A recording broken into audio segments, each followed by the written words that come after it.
Hello? Are we back? Hello. Yeah, sorry about that. Love a Windows update. I love a Windows update. It's so good. It makes things happen to my stream. You know what? I think it might be, though. It might also be something else because I got a flash drive hanging out the arse of my PC. So I'm just going to take that out just in case it was that. Maybe it was like a loose connection or something. I don't know. But welcome back, everybody. Here we are. We're sorted. We're good. Everybody in the chat should be seeing that it's... yeah, Patch Wednesdays. Yeah, Patch Wednesdays. Everybody in the chat should be seeing that it's fine, and we're back now. Let's continue. Oh, look at that. All my everything is reset. Yeah, very good. Very good, very good, very good. I wonder if this has also changed. It's been happening to a lot of streams today. Something is up with Twitch. No, JMM. No. Lots of streamers have Windows PCs. Yeah, what I had was a blue screen of death. It wasn't just like stream end for no reason, like my computer crashed. Nothing to do with Twitch. It's just a blue screen of death because of the Windows update. Something's happened there. So I imagine that that's probably why other streamers have had this issue as well, because most people stream from Windows PCs. Most people had the update last night, so that's likely what it is. No, I think everything's fine camera-wise. Yeah, blue screen go brr. Okay, let's just continue the video, and I'll just mess around with the title and stuff while it's going, because yous are going to want to watch that. So let's just go back to about, I think we're about here. There was a very fierce fight, about there being a fierce fight. Also, hello, AJ. Welcome in. AJ's in the stream. Dice Goblin's here as well. Hello, hello, hello. Is there anyone else that I missed? There's a couple of people who popped in. Okay, good. Right. Okay. There was a very fierce fight at Swan Sun Hill. That battle was fought by Regiment 22, Division 3, Golden Star. It happened really fast. We won, but our losses could I get a were shout severe. out for AJ, please? You know that they won't shout themselves out. It happened in the middle of the night, so we could not find and bury all the bodies. We didn't know where to find them. I personally went looking for bodies of martyrs. Even if I have to hire cars, I will still go. Veteran Dang Ha Thuy had spent many years collecting information about the locations of the martyrs' bodies. With the help of many Vietnamese and foreign friends, Mr. Thuy talked to many U.S. veterans who fought in the Swan Sun Hill in December 1966. Hundreds of letters and messages have helped him find lots of important information. Colonel Bob was a U.S. soldier who fought in this battle. He was also just 18, 20 years old at the time. After Tet Holiday, Bob sent me a 5-page-long letter with detailed reports from 5 other U.S. soldiers telling exactly what they did and where they did it on that night on Swan Sun Hill. This information is like gold to me. I appreciate it a lot. From the information we got from veteran Dang Ha Thuy, right from March 22, our provincial military command started searching for our martyrs' bodies on Swan Sun Hill. Swan Sun Hill is pretty big and the terrain has changed over the years, but we successfully located the dead bodies based on the information that we received. Right on the second day, we found relics and biological samples in the area. No way. Because they had been buried for so long, we could only identify about 60 soldiers who died on Swan Sun Hill in late December 1966. 51 of them were soldiers of Regiment... You learned about the war in GCSE history halfway through the course. Our history teacher taught us what really happened. Wait, what? The Vietnam War? Is that what happened? 22 Division 3 Golden Star and what local a based guerrillas. teacher. That is extremely based. A solemn memorial celebration. That's fucking sick. I love that. Just a teacher going off script and just being like, listen, this history is heavily biased in favor of the American side. The Vietnamese were just trying to like defend their country from an imperialist force that didn't want them to have a good government that looked after each other. It's extremely messed up what the US did to the Vietnamese. Like, I think that's so based. What a legend. What an absolute legend. Was held to welcome the soldiers home. I was so happy that I couldn't sleep. And you know, chat, I just want to point out, because Luna and, you know, other people who, like, live in Vietnam, or they don't live in the Imperial Core, or they talk about countries in the Imperial periphery like Vietnam, like Cuba, like North Korea and shit like that.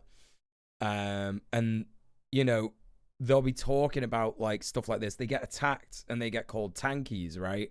Because when idiot white leftists from the West, from the Imperial Core, see, like, a guy in, you know, a big military hat, and it's got the communist star on it and shit like that, you know what I mean? They immediately go, oh, that's just like Stalin. We've got pattern-seeking brains, and that's fine. Like, that does happen, right? But, you know, a lot of people have military uniforms that are, like, very fucking similar to each other. Do you know what I mean?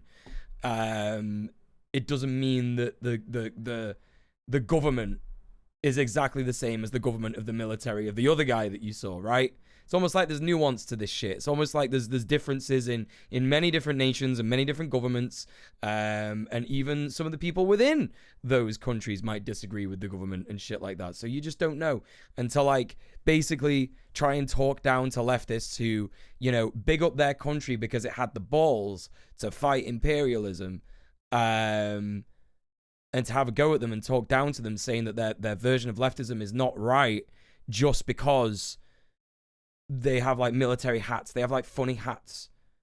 That's absurd. Do you know what I mean? It's absurd. It's not the right type of leftism. It's like, oh, okay, bro. So, like, are you doing the right type of leftism in fucking, you know, Washington, where you live? Have you made a commune? Have you made a commune? Have you got an AK? Are you, like, stopping the US forces from taking over, like, your land? Like, is that are you doing that? No. Oh, no, you're not doing that. Actually, you just live in the police state, and, like, you don't do any activism. Oh, okay. All right. Yeah, good shit, bro. Yeah, good shit. You're the best leftist. Yeah, well done, mate. You know? Hey, Fish, how's it going? Welcome in. Ever since I was in an international baccalaureate class in high school, we got the curriculum. It wasn't totally US-centric. One of the good things that happened for me in that program. Nice. You had a teacher like that, Shafiq? Dope. Political analysis that goes as deep as what I can see in the image in front of me, right? It's so stupid. It's so stupid. Did a quick search regarding this battle. An American veteran recently informed the Vietnamese army about a mass grave holding the remains of 25 Viet Cong soldiers. Holy shit, based veteran. A lot of vets are left-wing. A lot of vets end up just being left-wing and just being like, what the fuck was the point of all of that? You know what I mean? They come home with, like, an arm missing, a leg missing, PTSD, exceptionally intense trauma. You know, they've seen their fucking mates get killed. They've had to kill people. They've had to kill children and shit like that. Otherwise, they'll get shot if they don't do it. You know what I mean? Like, they're going to come home, like, a little bit pissed off about at least something, you know? Yeah, that's right, JMM. Yeah, leftists in the West seem to think a criticism of the government is a criticism of socialism, communism as a whole. Like, no, that's not really what I'm, like, talking about. That's not really what I'm getting at here, because leftists in the West will have a go at people who defend, like, Vietnam as a country. Like, Luna, for example, gets harassed by white leftists, right? For basically being, like, a tankie. And that, like, being a tankie is when you support the government of Vietnam, right? But, like, Luna doesn't exactly, like, agree with, like, everything that the government of Vietnam does. And, to be honest, just kind of, like, talks very open and frankly about communism and socialism in Vietnam and shit like that. Yeah. I know what you're saying. Like, some people do. You are talking about a real thing that exists, but it's just, I'm talking about a different thing here, you know? It's good that he did that, but it's such an awful thing. Right, exactly. I think that's the right way to look at it. Yeah. But you do know that white Western leftists are the most smart boys, right? Do you know what, Cynthia? I'd forgotten that. Yeah, I better check my my criticism of the smart boys. PTSD is the most common outcome in vets I've seen in Syria. Yeah, for sure. Yeah, you were talking about Beirut in 2006 earlier, weren't you? Yeah. Absolutely horrific. The funny thing is that Tanguis hate Vietnam because the proper Tanguis support the Khmer Rouge, who started a war with Vietnam after the US withdrawal. Right, exactly. The Khmer Rouge, who were actually, in fact, fascist in nature. Like, I would say the Khmer Rouge were like probably like the definitive red-brown. Like the definitive red-brown. Like fascists, but like you can have communism as long as you like submit yourself to the fascism that we preach. You know what I mean? Horrific. Absolutely horrific. Yeah, US-backed red fascists. Yeah, literally. Hey, Alejandro, how you doing? Welcome in. My torment was finally lifted. My only right, exactly. Not all members of socialist parties or people who are willing to work with them are authoritarian. Yeah, this is like a thing that we obviously quite broadly know in this community. However, for some reason, in, you know, these bigger communities that are run by like idiots who have no time for nuance, just like, you know, the only thing that is right is what they say. They simply cannot talk about that stuff, and therefore, you know, people like Luna get just harassed to fuck, and it's racist. You know, it's racist. It's racism all the way down, folks.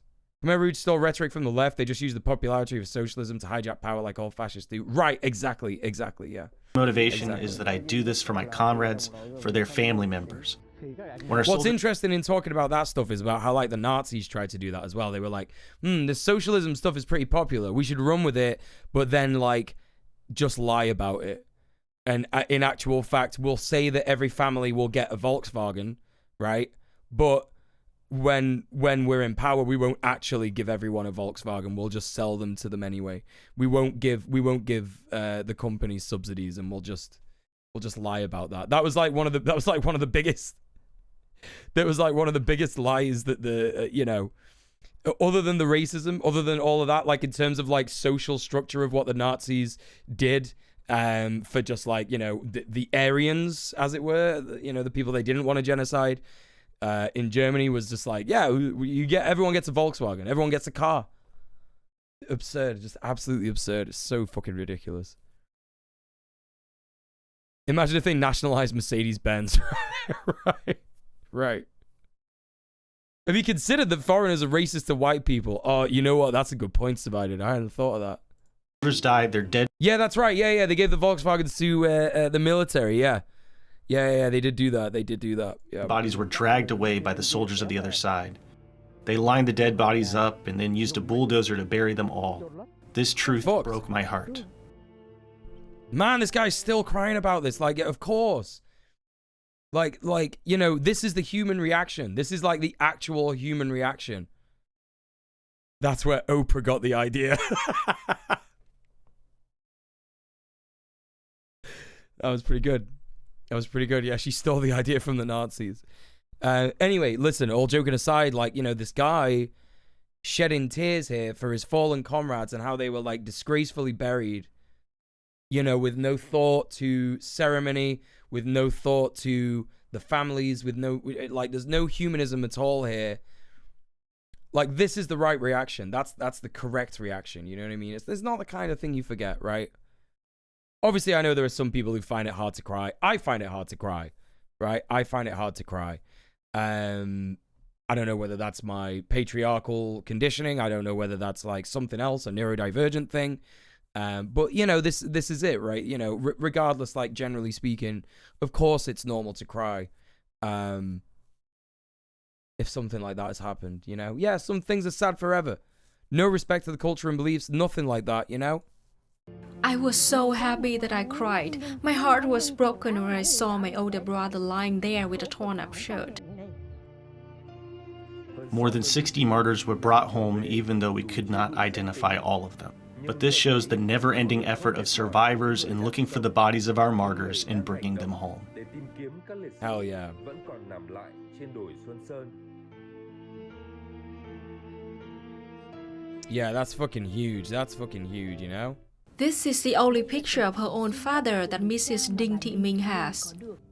Since the moment I was born, I never ever saw my father's face. People said my father was very agile and cheerful. That's all I know about him. When Yeah, oh look, everybody wearing masks. Uh-huh. Everybody wearing masks. That's another thing, right? Look at the difference between a country where people love and care about each other and understand diseases and shit like that, right? And also, they have more faith in their government because their government is more about looking after the people and defending the people rather than actually, like, you know, just like experimenting on certain marginalized people within the country. You know what I mean? Like, less of that happens. Like, you know, it's almost like when we have a government that cares about people, you know, people are more willing to help and get in part, you know what I mean? Play their part. Sophie told me it's okay to cry. That is an incredibly powerful song. I don't listen to much Sophie, but I've got that song in my playlist and I love that tune. It's extra powerful. Love it.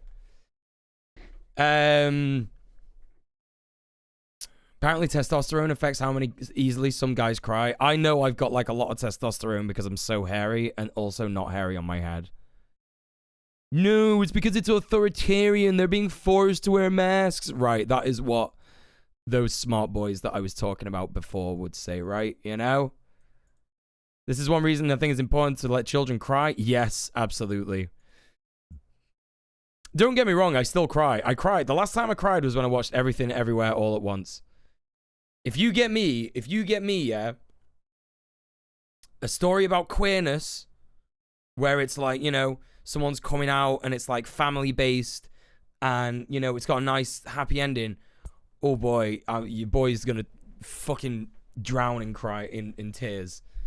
Like that shit makes me cry for sure. 100%. Testosterone makes your hair migrate south. This is what we're learning today, chat. This is what we're learning today. 2 years old, her father, Martyr Ding Công Thảo, volunteered to fight in the battlefield in 1963. Yeah, I heard about the BMW seat warmer The only subscriptions. memory about her father that she has was the day her family received his death announcement. On that day, the whole family was at home. The more people talked, the more heartbreaking it was, so my mom decided to bury her feelings deep inside her heart. Then I realized that that was the day of my dad's death announcement. I feel so sorry for myself.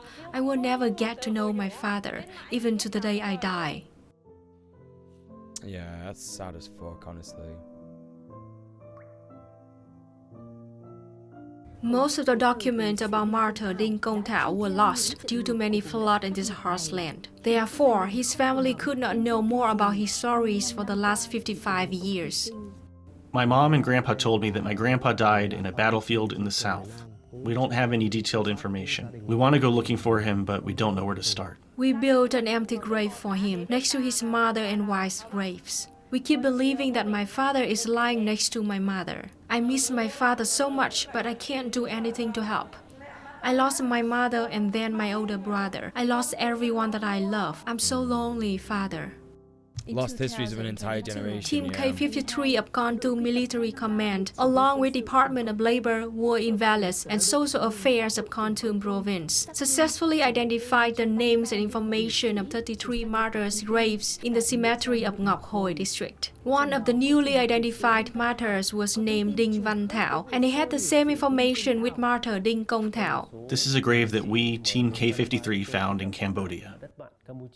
According to the files, he was buried very carefully. There's a rock on the head of the grave with a number on it. We had to open every single grave to look for the remaining relics. Damn.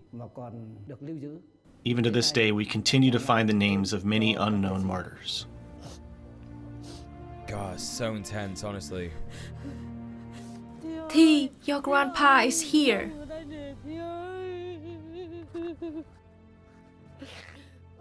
Dad, you have been here the whole time. Oh, damn. Me and my mother. It's happening, had folks. no It's clue happening. that you are It's right happening. here. The tears are coming. I'm 62 years old already, but this is the first time I have met you. You are lying here under a grave. Fucking hell.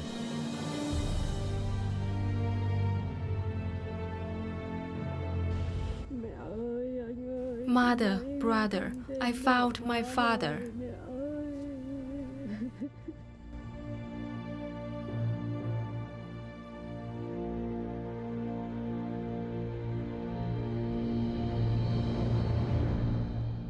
Hell yeah. Hopefully she got some fucking My closure. family from was that, informed that my uncle had... Like, you know, for what as well? For what as well? Like, that one person's grief, just because the ideology of one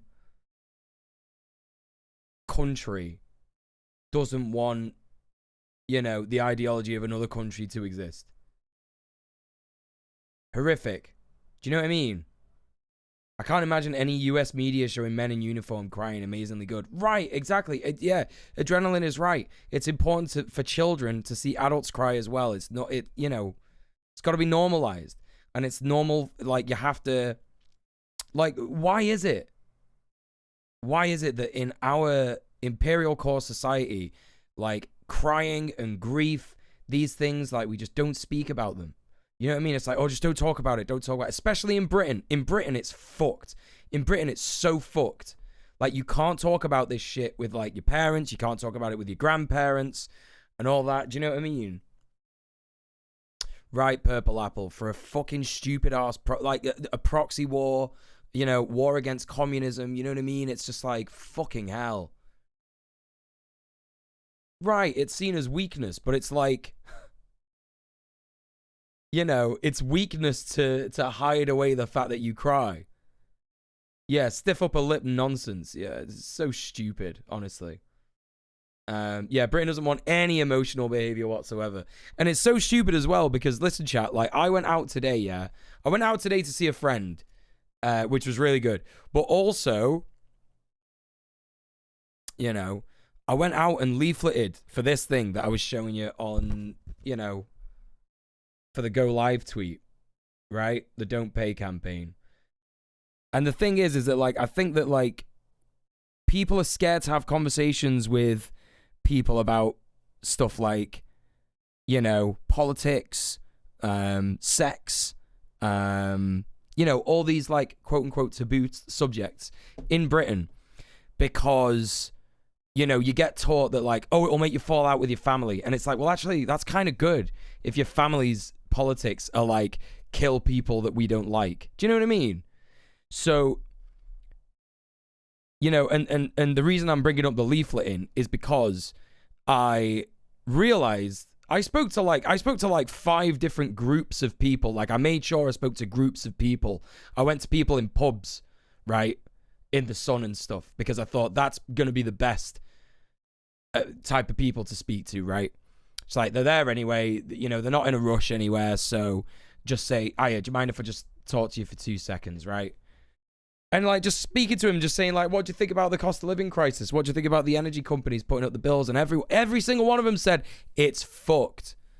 It's fucked. There was one guy that said, you can't do anything about it. And I said, well, have I got news for you, pal? You know what I mean? The care workers were very no crying when I was in care. Right, and that's another thing. That's another thing. Like, what is happening to, like, kids in care and shit like that? You know what I mean? The amount of times I've been told not to get political at the table when I've been with my family, I'm sorry, but literally everything is influenced by politics. And if my aunt thinks Donald Trump is a good president, then I really do have a problem. Exactly, yeah. You do.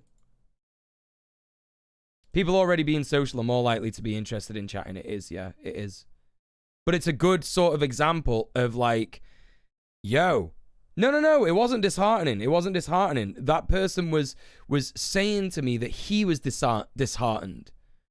And I gave him this fucking thing. And I said, listen, even if you still think this won't work, then maybe you can pass this on to someone who has the energy to make it work. Because I'm going to make it work. You know what I mean?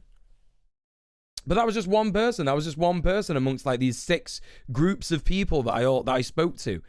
And the rest of them, resoundingly, I'd say it was maybe like 20 people, were all like, yeah, that fucking sucks. We should do something about it.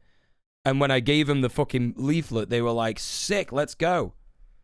So, you know, it was good. Basically, what I'm trying to say is that we think automatically that, like, people aren't going to care about our hopes and fears. We think that automatically people aren't going to care about the political situations that we're in. But actually, if you open up and you start speaking to people, they might not have had a chance to ever have a conversation like that. There were some people who were, like, impetuous. As soon as I started talking about it, they were like, it's fucked. It's fucked. We need to do something. Like, you know? I recall a person whose mother-in-law told her a crying child means a bad mother, and that's fucked up. It is fucked up. Yeah, it is fucked up. Mum always told me that only girls cry, and I've got news for you. Brilliant. Brilliant. Had died in the battlefield in the South after the country was unified. My family had tried many times looking for his grave. We even asked friends to help us look for him all over the place, where my uncle used to do his missions. But even to this day... Hey, O'Hara Orchard, what's the word, djmuel? Thank you so much for streaming, bro. Off topic. Haven't stopped listening to the Chipmunks on 16 speed. Yes! Yes! Sicko's meme. Yes! Yeah, glad you enjoy it. Glad you enjoy it. Welcome in. Hey, Twitchy Sauce, what's going on? Oh, God. Regardless of it, if it's politics, I'd rather not converse with someone who thinks that way. Sure, but sometimes the way that you approach and conduct the conversation can affect how the discussion goes. Granted, there are people who are only interested in zero-sum conversations. You'd be surprised. I had family who were pro-Trump, but mostly because they fall into that, like, strong leader, tell me what to do camp. We've had discussions, try not to insult demeanor. It's been productive, but slow. Yeah, I mean, at the end of the day, I think the main thing about, like, trying to change people's minds, and if you are going to do that, I would say that, like, the thing that you have to consider is how much energy you have to do that. And maybe Emmy doesn't have the energy to do that, and that's completely understandable. Like, if you have the energy to do that, Twitchy Sauce, that fucking rocks, and more power to you. But some people don't have that energy, and they don't have the space to be able to get away from it. You know, or maybe they don't have the dynamic and stuff like that. So I think it's an important thing to bring up that, like, you can approach the conversation in a different way sometimes, and that's fine. But it's also important to remember that some people don't have that energy. You know what I mean? Yeah, I think with your aunt, Emmy, I think it's best to just sort of, like, leave that. Like, I'm very big on, like, choosing your battles here. In my community, like, I try to tell everybody to just, like, choose their battles. Like, it's a very, like, valid thing to want to change your parents from a, you know, bad ideology. Like, it is, like, a valid thing to want to do, but it's hard. It's hard.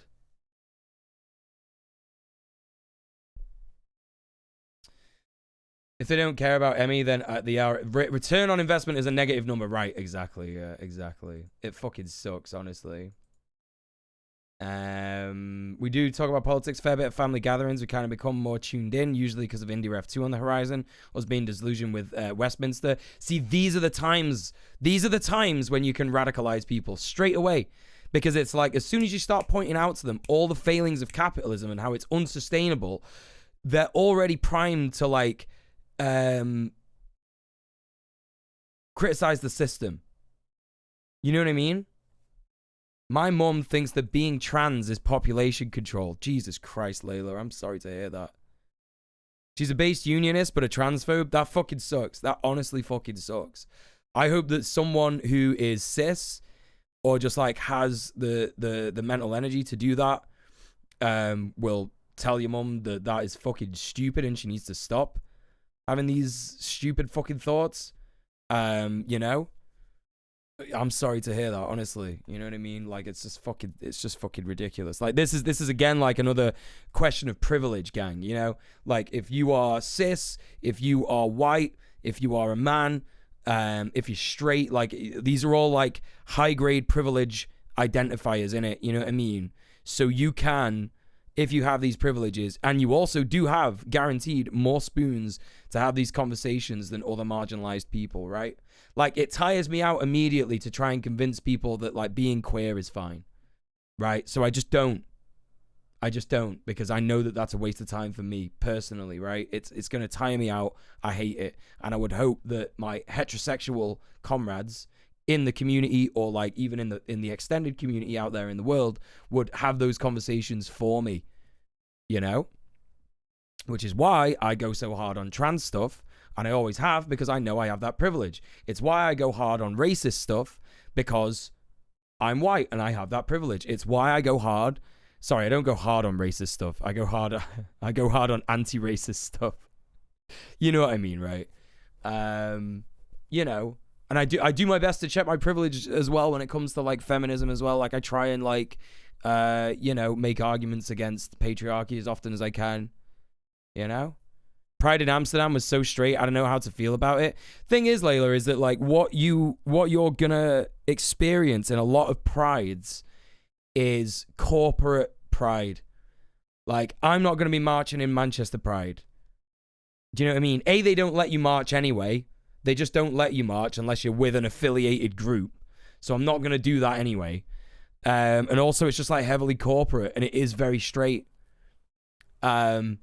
So, you know, I will be supporting other organizations on the day who do a counter protest, like a counter march kind of thing. And that's what I would say that you should look out for in your area, if that is something that you're noticing about the queer scene.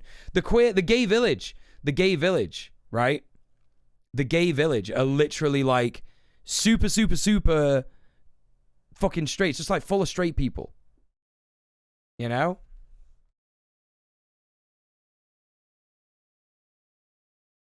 Yeah. Yeah, sorry, not a counter protest. That kind of sounded like a little weird. Not a counter protest, but like an alternative pride march. That's what I'm gonna, you know. Masculine gay guys pushing the line on the bar and shit. Well, unfortunately, that is a big part of queer culture. Patriarchy exists in queer culture. It's not right, but it does happen. And that is quite gay, unfortunately. But I know what you mean. It doesn't feel queer. It doesn't feel inclusive, right? It doesn't feel inclusive. Like, there's so many fucking, like, cis white gay guys that are just so bad at that shit. They're so bad. And they just, like, use their patriarchal privilege still, again and again and again. The no femmes gay guys are bastard. I can't stand it when people say, like, mask for mask. It's so bad. How much what a pride event looks like is culturally affected, like Pride March in Amsterdam versus Austin. Well, there's not really much of a cultural difference between Amsterdam and Austin. Like, you know? Like, it's a white country, colonialist white country, you know? It's not going to be that different. But I imagine Austin Pride is probably similar. Like, they probably have, like, the same corporate sponsors. In Austin, I imagine there'll be more of a protest about it because Texas, not a great state for the queers, so I've heard. Yeah. Worst thing in the gay village is how many hen parties go there. It's overwhelmingly full of straight people, but hen parties go there and have no respect for anyone LGBTQ. Yeah, hen parties loved to just like sexually assault me and sexually assault drag queens when I used to do photos in the village. Great fun, that shit. Love that. Yeah, you heard correctly. Yeah, it's not good, is it? Remember being pestered while working behind the bar about being trans, being told I was a pervert? Replying with, actually, I'm ace, so you're wrong there and get the fuck out. At least the bouncer had you back on that. Yeah, it's so fucked. So fucked. So fucked. And that's the issue, right? That's the issue. Like, when queerness becomes about assimilation and not liberation. You know what I mean? Like, it's hard, though, because it's like, you just have to be on the lookout for that shit, I would say. Because I don't know if there's any other solution. Because I remember when GAY started, like, not letting people who don't look gay in. And that doesn't work because there's lots of gays that don't look gay. Like, I wouldn't say that I look gay. You know what I mean? I wouldn't say I look queer. So I'm not going to be letting fucking GAY if I want to go in there. It's like, stupid. What are you fucking talking about? There's no, like, way to look if you're queer. You know? Yeah, pride is a protest. 100%. Yeah, 100%. We haven't found anything yet. My family almost gave up looking for my uncle. Our nation is now living in peace. My family's desire is to find my uncle's body at all costs to bury him in a martyr's cemetery. This is my family's biggest desire. Division 5 found this hairpin made from stainless steel next to the body of martyr Do Van Bun. I, on behalf of the soldiers of Kon Tum province, give this relic to the family of martyr Do Van Bun.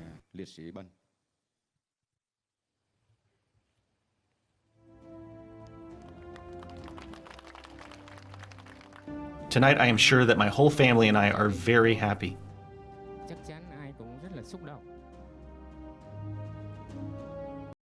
GAY then later said, we're a regulars only venue, which effectively only ended up being who they let in. Yeah, so bad.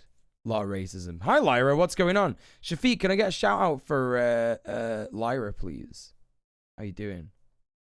Hello, hello, hello, hello, hello.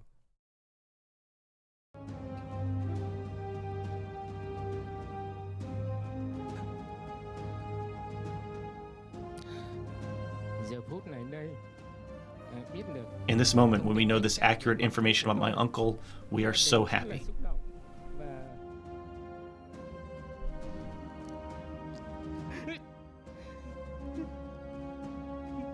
Ladies and gentlemen, this feeling right now is unspeakable.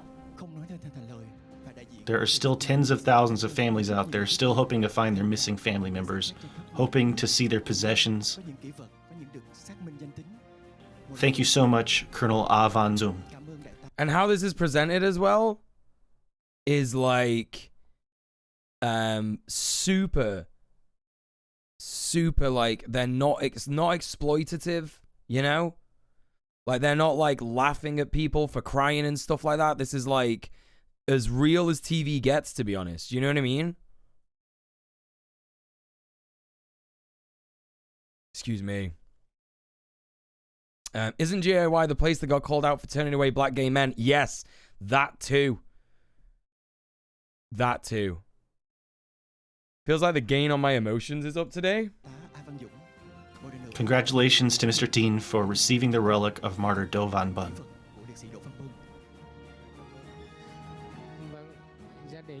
We are very much thankful to the Martyrs Recovery Team. Wait, what did I just say? What did I just say? I just had a real ADHD moment. Got no idea what I just said. What did I just say? For helping us. Did the VOD catch it? I'm not recording VODs at the minute, but is like the monitor gonna catch it? What's going on? No. Oh my god, my mind just went blank. I assume GAY is a manic club. No, they've got clubs all over. They've got clubs all over. You said GAY was where they turned away black gay men. Okay. I thought that's what it was. Oh, presentation isn't exploitative. Right, okay, yeah. And GAY is where they turned away black gay men. Right, okay. God, that was so weird. I feel like my brain just like jumped in between two different realities. It's so weird. To find my uncle. Weird. So that from now on, a Manny club would be, in this context, a club in Manchester, where I'm from. Manny is a shortening of Manchester. Did they start in Manchester? Is that right?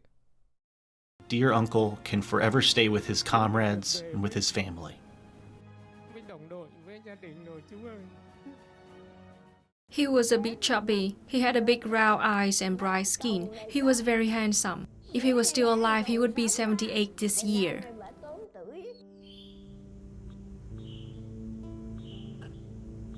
Wow. He volunteered to be a soldier. His father's friends tried to keep him home, but he insisted on going. He kept insisting to go fight on the battlefield. If I kept him home, we would lose our nation, so I let him go. Manchester, where I got my man chest? Is that actually... Did you actually get top surgery in Manchester? I feel like this is something you've said before. Is that right? Is that actually a fact? Yeah, that fucking rocks. Yeah, I fucking love that. Manchester, where Shafiq got their man chest. That's so... I fucking love that shit. That fucking rocks so hard.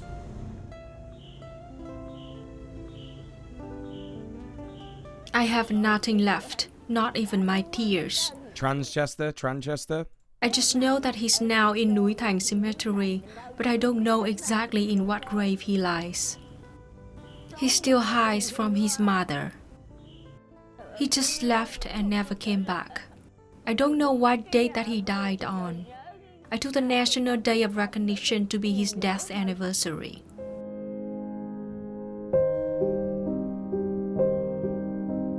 Until a few years ago, all the Scottish trans guys went to Manchester for top surgery. Well, to every day's a school day. Although I'm sure you've said that before. Manchester does have a big trans community. It does, yeah. It does.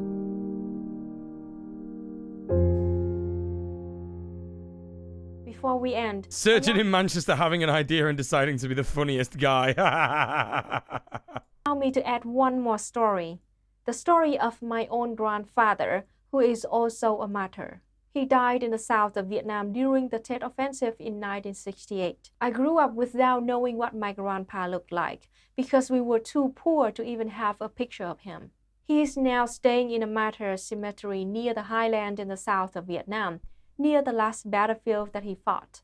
Listening to those moving stories told by other Vietnamese people is very meaningful to me.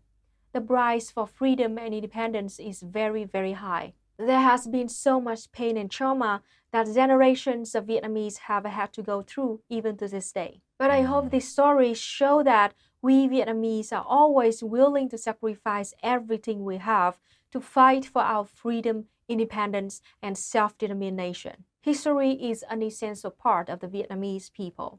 It is a history that defines who we are and who we will be in the future. With this channel, I hope to bring you an important perspective of Vietnam's history, the perspective that usually gets censored or even buried in Western media outlets. I will end this video with a powerful speech of Ho Chi Minh in 1966, when he called for a national uprising against the invasion of the US Empire. Hỡi đồng bào và chiến sĩ cả nước, đế quốc Mỹ dã man gây ra chiến tranh xâm lược, hòng ăn cướp nước ta, nhưng chúng đã thua to. Chúng ồ ạt mang gần 30 vạn quân viện chinh vào miền Nam nước ta. Chúng nuôi dưỡng ngụy quyền ngụy quân, làm công cụ hại dân phản nước. Chúng dùng những phương tiện chiến tranh cực kỳ man rợ như chất độc hóa học, bom napalm, v.v. Chúng dùng chính sách đốt sạch, giết sạch, phá sạch. Bằng những tội ác ấy, chúng hòng khuất phục đồng bào miền Nam ta. Gần đây, giặc Mỹ điên cuồng leo thang thêm một bước rất nghiêm trọng. Chúng bắn phá ngoại ô Hà Nội và Hải Phòng. Đó là hành động tuyệt vọng của chúng. Khác nào con thú dữ bị thương nặng. Based, extremely based. No more than a wounded animal on its death throes taking its last breath. Dây dụa một cách That's right. Trước hơi thở cuối cùng. Johnson và Bellew phải biết rằng chúng có thể đưa 50 vạn, 1 triệu hoặc nhiều hơn nữa quân đội của chúng để đẩy mạnh chiến tranh xâm lược ở miền Nam Việt Nam. Chúng có thể dùng hàng nghìn máy bay tăng cường đánh phá miền Bắc, nhưng chúng quyết không thể lay chuyển được chí khí sắt đá quyết tâm chống Mỹ, cứu nước của nhân dân Việt Nam anh hùng. Hell yeah. You know, like the feeling that you used to get as like a British person when you didn't know anything about anyone? Like you didn't know anything about like about history, like you just know like the UK side of the story. Like you would have like this feeling about like the Winston Churchill speech. But then you like get older and you realize that Winston Churchill was a piece of shit, and you know the Nazis basically stole a bunch of ideas off him anyway. You know, and white supremacy lived further beyond the Nazis in more like insidious and invasive ways, shit like that. Like, you know, it's like those feelings I now have kind of like listening to Ho Chi Minh say this shit. You know what I mean? It's like literally like, yeah, I mean the never surrender bullshit. Yeah, never surrender. Never surrender. We'll fight above the beaches. We'll fight with the brothers. But never surrender. What's that meme? What's that meme? We watched it on stream ages ago. Winston Churchill challenge or something. Like, what is it? What is he saying? Oh, yeah. This shit. Yeah, this is great. Hold up. It's fucking, this is so good. At any rate, that is what we are going to try to do. Thank you, Winston. Thank you. Very powerful. Let's have that again. At any rate, that is what we are going to try to do. Thank you, mate. Inspirational. Absolutely phenomenal. What a king. Yeah, you know, but you know what I'm trying to say, gang, right? It's like, you'll have that, like, that feeling within you that is like, yeah, like actually defending, you know, a people from like a demonic invader is really based and really cool. And that's a really cool idea and force to get behind. You know what I mean? And then you realize it's Winston Churchill, and Winston Churchill's a bastard, right? Do you know what I mean? Yeah, the Allies didn't oppose fascism. They just couldn't countenance Germany being in charge. Exactly right. Exactly. Wait, what? What I said earlier? What are you talking about? Picking up the weapons of the oppressors is a great way to become like the oppressor. Right. Yeah, I understand why you apologize for that, because it's like, yeah, that's like not always the case. It's just not always the case. You know what I mean? Most people in countries bordering Israel feel that. Yeah, of course they fucking do. Israel, who are literally like every day in the papers. Shall we go to war with Iran? Shall we go to war with Jordan? Shall we go to war with Lebanon? Should we fire a missile strike on fucking, you know, ex-Arab nation, like whatever Arab nation they want? Or should we just kill more Palestinian children today, you know? By the way, if you've not seen the last Red Planet episode, you absolutely must. You absolutely must interview with an activist from Palestine Action. Chiến tranh Really có thể fucking kéo sick. dài 5 năm, 10 năm, 20 năm hoặc lâu hơn nữa. Hà Nội, Hải Phòng và một số thành phố, xí nghiệp có thể bị tàn phá. Song nhân dân Việt Nam quyết không sợ. Không có gì quý hơn độc lập tự do. That's fucking right. That's fucking right. You love to see it, chat. Oh shit, I got like a meme. Wait, I got a meme to show that I forgot to show at the start of the stream.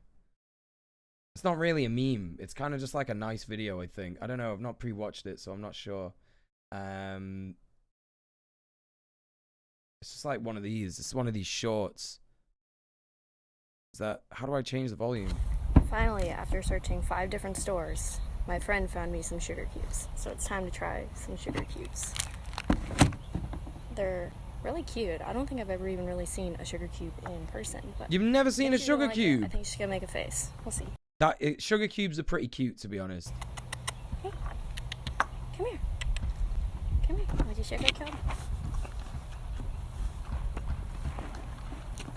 Yeah.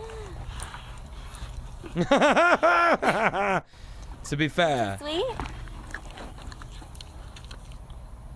I think that was the best reaction yet, huh? To be fair, that's how I react when I've had a lot of sugar. That is also how I react when I've had a lot of sugar. So, you know what I mean? Fair play. Fair play to that horse.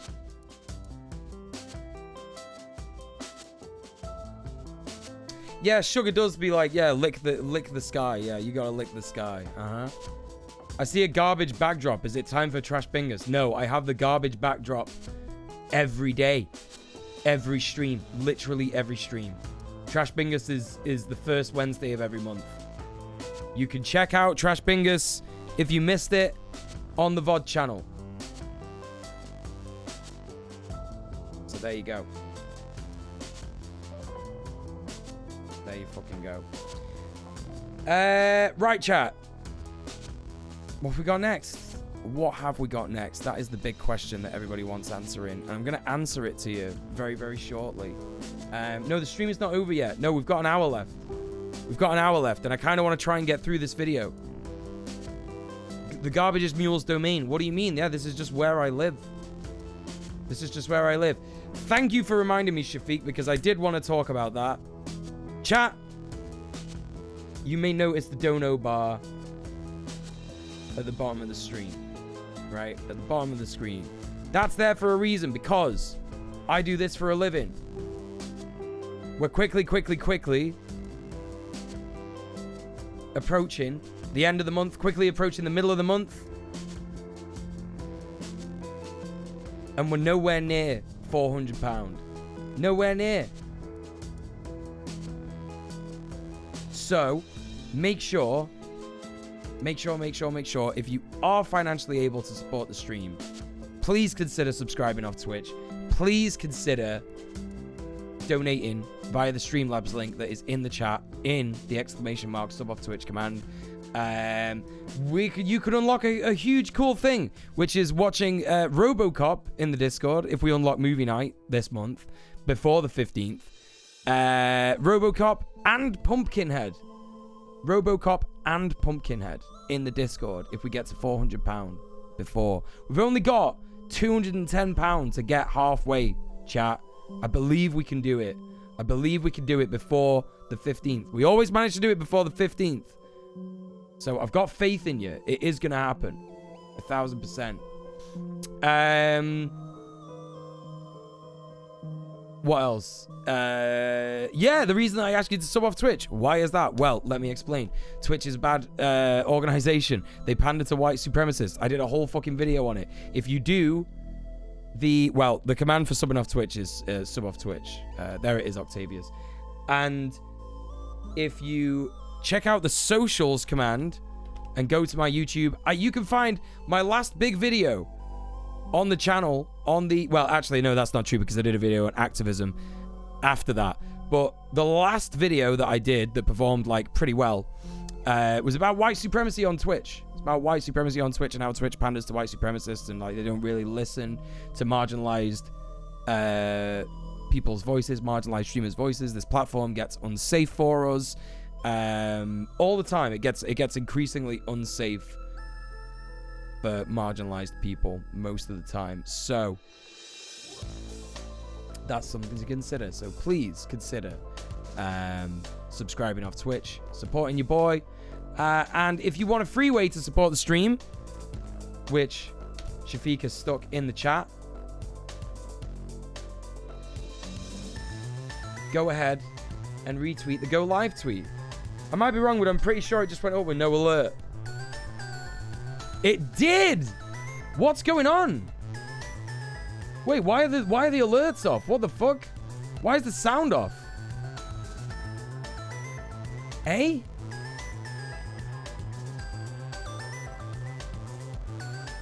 Oh, I think I know what's going on.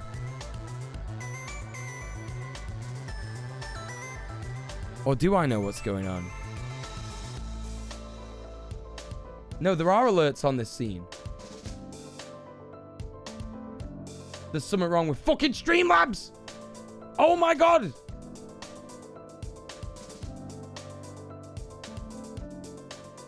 Right, for some reason my alerts are off and I don't know why. Why are my alerts off? Wait, what? Why is that not happening? Something to do with the crash earlier? It shouldn't be. Oh my god, haunted chat. Right, listen, I see it here. I see it here in Streamlabs. I see your donations here. As you can see, the dono bar has updated. We just got £30 in donos or something, you know? Along those lines.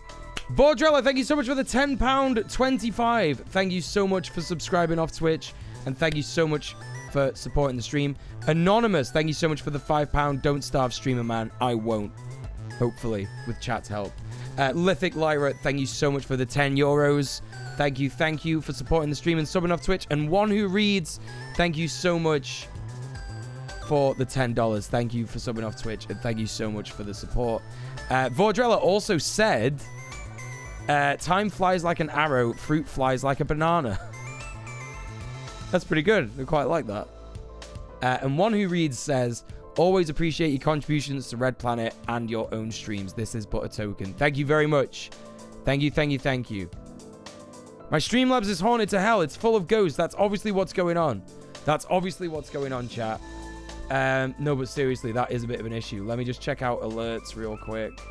Properties, Streamlabs alert box. Let me just make sure that the alert widget is correct. Yeah, copy. And then paste it in there. Boom.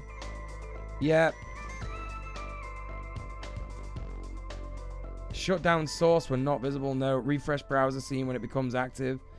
Yeah, maybe. I don't know. Refresh cache of current page. I guess so. I guess so. This is ThoughtSlime's video on burnout. It's called Hard Work as a Grift. Listen, we love... Oh my god, I forgot to shout out Luna's video as well. Wait, where is Luna's video? Oh, for God's sake. That's so fucking annoying. I can't believe I've lost that. How have I lost that? I've just dropped it in the chat loads. What is going on with Twitch today? There is... Listen, JMM, you were right. There is something wrong with Twitch today. There is something wrong with Twitch today. But it wasn't what made my stream crash earlier. So odd. I don't know. You're my favorite Kira's Red Planet side character. Well, thank you.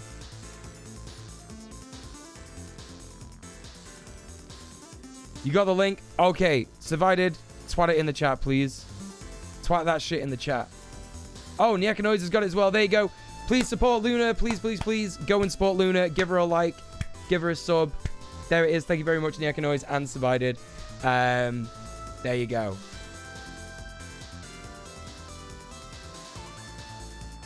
Any hoodles? I think all the trans, MB, and GNC folk of the chat agree that Muel is a great advocate and created a very safe, cozy community for us.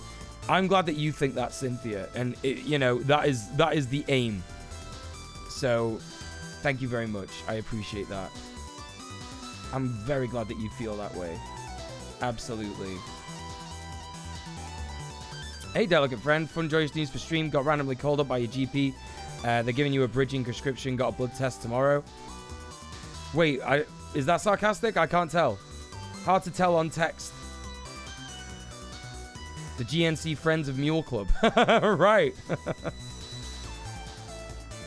That is good. Oh, okay. Hell yeah. Let's go. Yeah, good to hear. Happy to hear it. Yeah, good. I'm glad that everybody's feeling good about that shit. Let's go. That's what we want. That's what I want. Right, listen, chat. We're watching ThoughtSlime's new video. Watching Mildred's new video. Fuck work is going to be my title for this.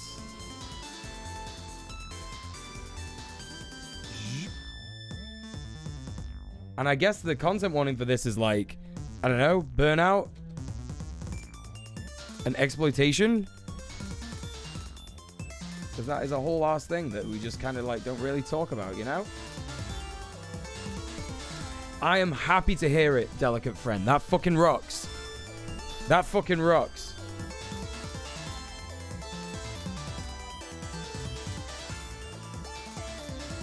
Okay, right. Here we go.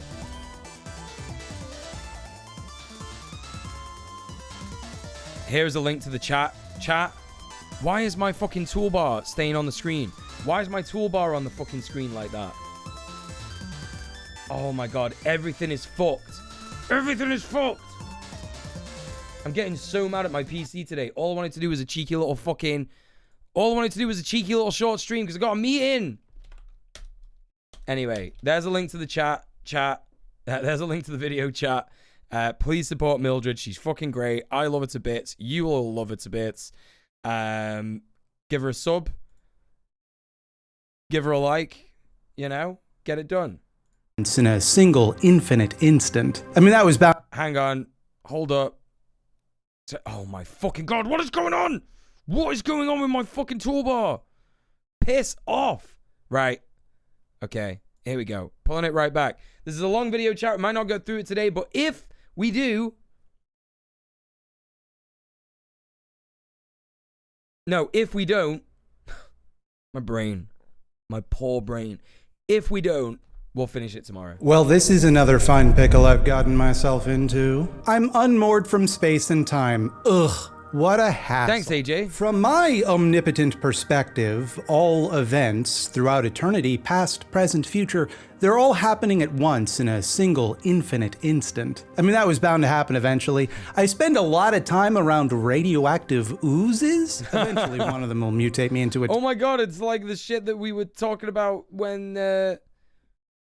Yesterday, we were looking at nuclear stuff yesterday, and, you know. Time god. Still, though, what a bummer. Shit. I had other things I wanted to do today. I don't want to have to re-merge with the timeline. But now I got to spend the whole day going on some sort of cosmic odyssey just to become a guy again. And that's a lot of work. I don't really like working hard, I think.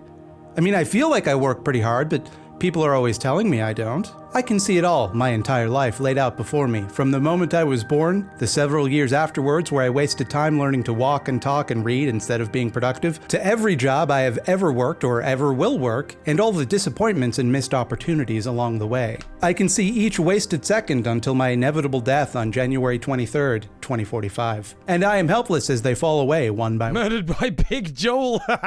One. What a pain in the patoot, let me tell you. Boy, these days, you can't even be a time god. Millennials are killing the time god industry. It's December 1994. I'm sitting in my 4th grade classroom being scolded by my teacher for getting a C on yet another math test. She leans in close to emphasize her point, and I can feel the hot stink of her breath on the side of my face as she says, "You can do better than this."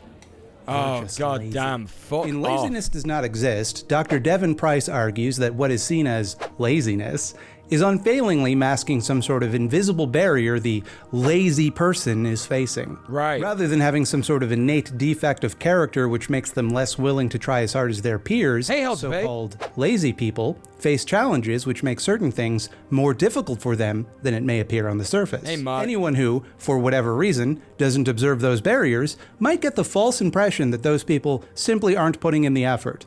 Indeed, they may not be putting in the effort, but there might be an important reason why they're not putting in the effort. Thus, such people are written off as lazy, a bad type of person with a bad kind of work ethic. Someone who is incapable of working hard, but also, at the same time, should also be shamed for not working hard, the thing they cannot do. Often people stuck with this label internalize the criticism as shame or guilt, as though they could somehow magically remove the barriers in their way to become more productive. For example, Price tells the story of a student who had a child pass away, then had her home destroyed, who still felt guilty about not being able to hand in her assignments on time. That's how powerfully people feel the shame of being labeled lazy. It's August. And all that shit comes from, chat, is literally like capitalism making us feel bad for not being productive. And sometimes people are not productive for multiple reasons. I imagine Mildred's going to go into that right now. She's going to talk about how in August 2021 she was diagnosed with ADHD or something like that. You know what I mean? It's the capitalist work ethic, right? 2021.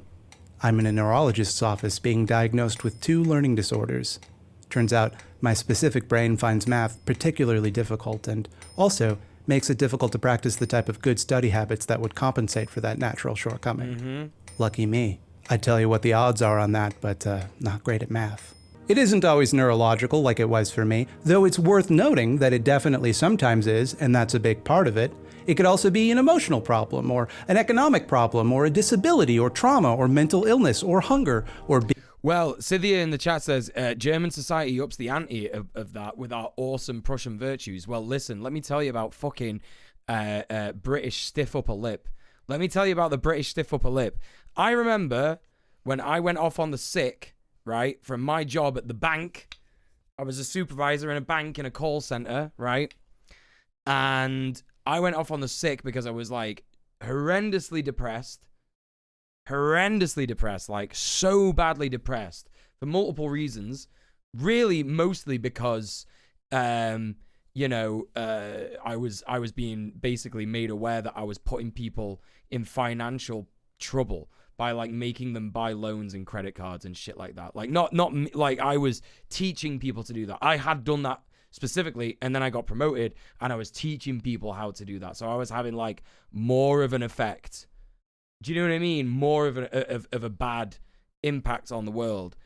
And I remember coming in for like a, whatever you would call it, right? An assessment to see if I'm like, you know, ready to come back to work assessment or something. And, you know, when I was telling my manager, listen, I'm struggling, I'm super depressed, the guy literally just said, oh, we all get a bit depressed, mate. And that was the end of the conversation. We all get a bit depressed, mate. I'm depressed now. You just have to work through it. You just have to deal with it. You just have to deal with it and get back to work, mate.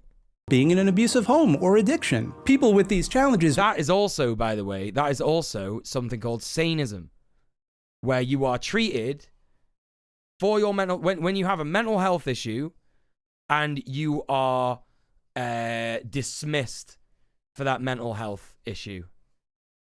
And saneism is so prevalent in British society. It's like, don't talk about mental health. Don't talk about mental health. Do you know what I mean? You got a mental health problem? No. Sorry. You're either a productive person or you're not. You know what I mean? So fucked. And again, it's another hierarchy that upholds capitalism, which is absurd because I don't think there's anyone on this fucking earth that's mentally healthy. I just do not think there is. Might be working much harder at the same things than their peers, especially if they're under capitalism. To the work they're putting into solving those problems in and of themselves.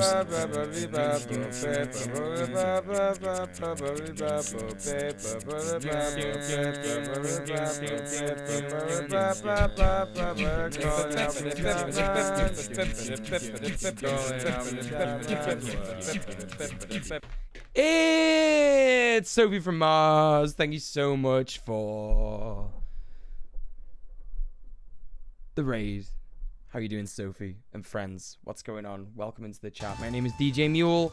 I am a leftist political streamer. My pronouns are he, him. If you don't know me from Red Planet, which I'm on with Sophie every week on Sunday, Sophie says to say something about Red Planet. Well, Sophie would know. Sophie would know if she came into my streams regularly, which she does, to be fair. But she should know if she was watching my streams constantly with her eyes, never leaving the stream for the full 4 hours that I'm live, which is the only way to watch my stream, by the way. If you do not watch my stream like that, then I don't know what to say. You are not, I guess you just don't support me. Then she'd know, actually. She'd know that I talk about Red Planet all the fucking time. But anyway, you're right. Red Planet rocks, and you should go watch it. There's the command that I have in the chat. Also, that repeats every 30 minutes as well. So there you go. Welcome in to everybody from Sophie Stream, and especially Sophie herself. Please go and show some love to Sophie from Mars. Thank you so much for the shout out, Shafiq. Welcome in. Oh, and can I get a shout out for Jenza as well, please, Shafiq? Thank you. I hope this works. Octavius Oistmu. Thank you so much for the £5. Thank you so much for subbing off Twitch. Thank you so much for supporting the stream. Really, really appreciate that. Listen, chat. For those of you that are just coming in from Sophie's raid, my name is djmuel. I'm a leftist political streamer. We're currently watching and reacting to Mildred, aka ThoughtSlime's video on hard work being a grift. Content warning for this. Saneism. You know, a lot of talking about mental health and how people have been like treated poorly because of their mental health. And also exploitation. And hold on, what's the other one? I'm just going to go into... yeah, burnout. We're also talking about burnout. So, just be mindful of those.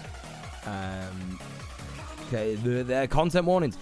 Please go and show some love to Sophie Bars. Please go and follow her. You were doing Some Shadow of the Colossus today. Sophie speedruns Shadow of the Colossus hard mode, which is very fucking cool and very fucking based. Speedrunning, as we all know, a very leftist activity, something very in the Petersonian sense, fastest hedgehog, you know? Something to consider, chat, something to consider. But anyway, join us as we check out Mildred's new video. As always, please, please, please go support the creator. Have Mildred's video playing in a muted tab alongside the stream. Like the video, subscribe, and comment. And support our friends who are leftist content creators. So let's give it a go. Achieving worse results through no fault of their own. Hey, we had a great Bryce stream, asks us Sophie. to reconsider whether the drive to become more, Thanks and again more for the raid. productive is healthy. That we shouldn't try to find ways to overcome our limitations, but rather pay attention to our limitations and work within them. You should just try it, That Lyra. we should be okay with not getting some things done, with the idea that perhaps we cannot become endlessly productive. And rather than attempting to do so, we should limit the amount of work we are expected to do to be more realistic. And yeah, totally, definitely. Thing is, though, if I ever stop working, me personally, I will die. Not right away, obviously, that would be ridiculous. It's just that if I stop grinding for even a second, I bleed momentum. Like, you know how a shark has to keep swimming or it drowns? It's like that. Like, don't get me wrong, I can take time to myself. I can play a video game or watch a movie or jerk off or whatever. But like everyone else, like you probably, I can't enjoy it because every second I spend not working feels like self-harm. Like I'm pissing away time, and with that time, opportunities that I lack the vision to seize. And little by little, I approach some inevitable horizon of ruin. Please like and subscribe. I'm being It's seen. July of 2022. I'm staring at the Google Doc, writing a script about our attitudes towards hard work. It's been weeks since I've released a video, but I'm having a lot of trouble willing myself to get Whoa, anything pretty done, and fucking the irony meta, pretty is not fourth lost on wall. me. I love my job. It's something I would do even if it weren't my job, and I know that because I chose to do it before it was my job. And still, lately, I find myself unable to perform it. I think I spent so long in that Sigma #grind set that I wasn't paying much attention to my mental health or physical health or financial health. But you've heard this story before. It's a cliche at this point, influencer burnout. My personal burnout is not really what this video's about, but it did get me thinking. I agree, hell to pay. Influencers, and that's a gross word that I will keep using. Sorry, there's no better word for it. They're all gross. Have big, juicy platforms, so when they get stressed and See you complain later, to their Pop Book. audiences, Thank you so much for being here. thousands or even millions of people will Hey, hear Prince, about how it. you doing? If you get burnout working at an office or a hospital or Taco Bell, probably you won't be able to tell thousands of people, and even if you could, it probably wouldn't be a big priority for you to do that, because like, why bother? Now, I don't want to undermine this experience or suggest that because people like me do silly nonsense jobs that burnout isn't a big problem even for people like me. It is, but mostly because that represents the tip of the iceberg. We are feeling the burnout and isolation that everyone is feeling, that you most likely are feeling. Ours gets heard more because our job is to talk about things and be heard doing it. You were cheating on me with Sophie? Well, that's fine because I'm ethically non-monogamous, so, you know, you can do what you want. I believe in relationship anarchy. I hope you had a fantastic time. On the surface, someone who gets paid a six-figure salary to make videos about the top 10 most fuckable kinds of punctuation marks complain about having to work too hard is absurd. You'd think they'd sound like a real asshole to people with actually demanding jobs. You'd think that when they mention feeling stressed and fatigued from doing useless, albeit entertaining nonsense, people would tell them to go fuck themselves. How dare you complain about your dream job when there are thousands of people who would give anything to be in your place? But they don't. People are actually really sympathetic to this problem. Unless you're a woman, then no one on the internet will ever be sympathetic to you about anything. That is facts. That is actual facts. When I was speaking about Luna before, it's not just because she's from the Imperial Periphery. She's from Vietnam. She's she's Southeast Asian. It's not just because of that. Also, she's a woman. You know, that harassment that we were talking about, literally, you know what I mean? Like, women are just not allowed to be imperfect in any fashion. Like, it is just so fucked. And you see a lot of that as well on the left when, you know, people come to like criticize women and shit like that. Their shit will get picked apart far more what's the word? Tenaciously, like viciously. Yeah, vicious, I think is the word I want to use. Viciously than any man. You know, it's just fucked. It's literally fucked. But we all feel overworked and tired, and a lot of us feel like the work we do doesn't have a real purpose. So we relate to that, even if the person saying it has a silly job. Yep. True. But yeah, I know my audience. So real quick, I am going to count down the top 10 most fuckable punctuation marks, because if I didn't, it would be all over the comments. So let's just get it out of the way. Coming in at number 10, the period. I debated putting this one higher on the list because I didn't want to give the impression I was making some weird statement about not wanting to have sex during menstruation or whatever. But come on, just a little dot. I cannot justify putting it higher on the list. Number 9, the colon. Likewise, this is not a statement on anal sex. I mean, the colon is just 2 periods and a trench coat. Try a little harder, please. Number 8, the asterisk. This one can go either way. There's a certain mysteriousness to it, which is inherently kind of attractive, but I also get the impression it's hiding something. Number 7, the slash. Kind of a bad boy. To this little guy, that sense of danger might do it for you, but don't get too close. Number 6, brackets. Hey, what can I say? Sometimes it's nice to be held. It is. Number 5, it the is comma. nice to be held. Versatile, adventurous, and generous. Anything you need in a sentence. Separating clauses, itemizing lists, formatting addresses. The comma's there to provide. That's right. Number 4, the apostrophe. Some might be put off by its haughty demeanor, sitting above it all, and let's face it, being a little possessive. But there's no denying its confidence, IT''S confidence. Number 3, the semicolon. Perhaps the most controversial choice on this list. Love it or hate it, the semicolon is like a powerful woman. Everyone desires it, but few take the time to understand it. That's so true. I have no idea what function semicolons properly are supposed to signify in grammar. Whenever I use a semicolon, I use it as like a list. Like it's a thing that happens before a list is used, but then I get confused because also I think that's what a colon is for. So, you know, she's right and she should say it. Number 2, the question mark. Sometimes it's sexier to leave things to the imagination, keep people guessing. Some honorable mentions: the ellipsis, gentle, nurturing, non-judgmental, safe. The interrobang, exotic, perhaps even forbidden. The exclamation mark also gets some points for enthusiasm, but it's just a period wearing a tall hat. Finally, number 1, tilde. Look at those shape. Rules for using a semicolon. You're feeling fucking fancy. I'm always feeling fucking fancy. Also, hey Goat-Eyed, what's going on? Yeah. I agree. Sprinkle some semicolons in your text just for fun, you know? Curves, that coquettish come hither wave. I don't know what it does, but I can't wait to find out. I love it. What do you think? Do you agree with our list? Comment below if there's a particularly sexy punctuation mark 5 more video games that were better than hanging out with my late dad.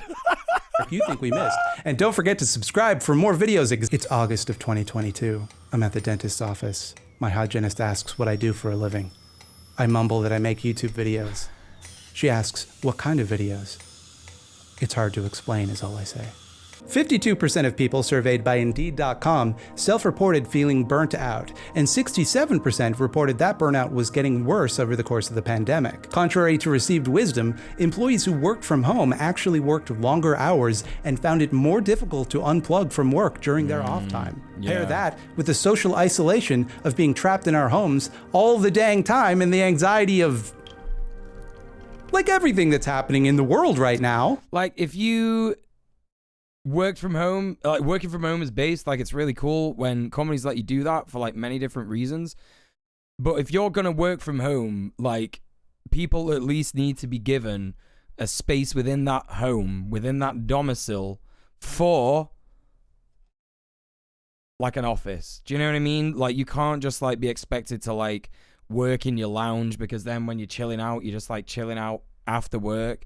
You've got like the specter of the boss and work just like hanging in the corner of the room where your laptop was. You know, I fully get that. I fully get that, you know? And it's not a recipe for sound mental health. We're all being stressed out and exhausted from this seemingly never-ending push to do more and more with the same amount of time. But why is being more productive considered a self-evidently good thing? Don't get me wrong. Producing a good thing? Sure, that's good. Now you have a good thing.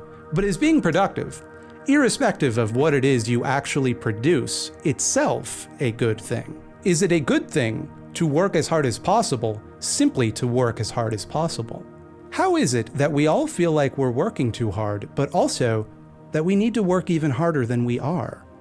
Like we need to find some system or shortcut or product to help us achieve more, some highly effective atomic habit, and it's never enough. This is a question people have been asking for a long time. In 1935, Bertrand Russell wrote the essay In Praise of Idleness, which argued that the moralization of hard work is a sort of slave morality, one used by a privileged few to condition the many into endless service. Those whose work was demanded were made to work long hours, and the rest were left to starve as unemployed.